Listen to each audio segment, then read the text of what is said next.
In today's lesson, we'll talk about the Tubular 80s, and we'll be on page 6 of your interactive notebook. The 1980s saw a lot of change, but the biggest thing to come out of the 80s was the birth of Dr. Pro. Welcome to the world, 1985. Oh, she's so cute. 1980, we had a major election. The former governor of California, Ronald Reagan, was the Republican candidate with his vice presidential candidate, George H.W. Bush. They took on the incumbent Democrat president, Jimmy Carter, and his vice presidential candidate, Walter Mondale. Bush and Reagan won a narrow victory. You'll remember Jimmy Carter's presidency was on a downward trend with incidences like the 3 Mile Island, the Iran hostage crisis, and so on. Reagan goes on to become known as the Great Communicator. He had this knack as a president to just be able to communicate with the voters. He was able to convey a simple, clear, concise message to the average American, and it made him seem like a little bit more or less formal, like he was talking to you, kind of harkened back to FDR. While in office, Reagan's biggest project became known as Reaganomics. It was his plan to deal with the nation's economic problems. Some of the strategies included budget cuts and tax cuts.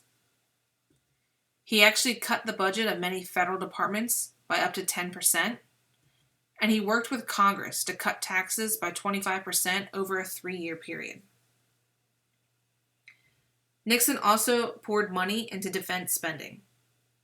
One of his major focuses was known as the Strategic Defense Initiative, or SDI. This was a defense system that would potentially be able to shoot down enemy nuclear missiles in space. You'll remember that we were still in the Cold War at this time, up against the Soviet Union. And the idea of this program, basically a shield around the United States provided by satellites in space, was very far-fetched at the time, and it became nicknamed the Star Wars program, based off the popular movie at the time, Star Wars, which was popular in the 1970s and 80s. It did, however, strike fear in the Soviet Union, and they started to back down on their nuclear production. Women's rights were also a key focus in the 1980s. There was an Equal Rights Amendment up, however, it failed passage in 1982. Women's organizations pushed to have more females elected into different offices. One of the most notable was Geraldine Ferraro, seen here. She ran as a vice presidential candidate in 1984, but was not successful. By 1982, 58% of the American women were in the workforce. And they quickly found that for every dollar a man earned, they only earned 76 cents. As you can also see in the chart to the right, the same job, women were paid much less than men. So women's organizations and unions pushed for pay equity. Pay rates would now reflect job requirements, which is what they were pushing for. We also saw in various government agencies and corporations, they started to create maternity leave, job sharing, and work-at-home packages for their employees. African Americans made some gains in the 1980s as well. We saw many elected as mayors, governors, sheriffs of local towns, school board members, state legislators, and so on. One notable was Reverend Jesse Jackson. He ran twice for the Democratic National ticket for president in 1984 and 88, but it was unfortunately unsuccessful. The gains by African Americans in the 80s, however, did not extend to economic progress, and they were still having difficulty trying to catch up. As the 1980s came to a close, the election of 1988 saw Vice President candidate George Bush versus the governor of Massachusetts, Michael Dukakis.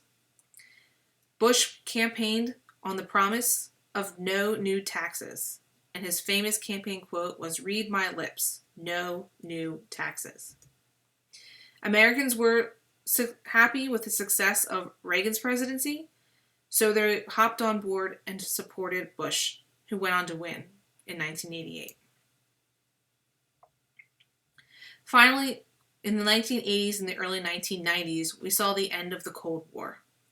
Mikhail Gorbachev encouraged policies of glasnost and perestroika in Eastern Europe. He was the last Soviet leader. Glasnost meant political openness, and perestroika meant restructuring. So they were literally restructuring their political parties.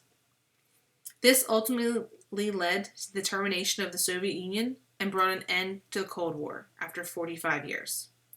Gorbachev resigned the presidency in December of 1991, and a week later the Soviet Union ceased to exist. It was replaced with a loose alliance of former Soviet republics called the Commonwealth of Independent States. Again, you've been watching the Tubular 80s. Be sure to enter this into your interactive notebook, and thanks for watching.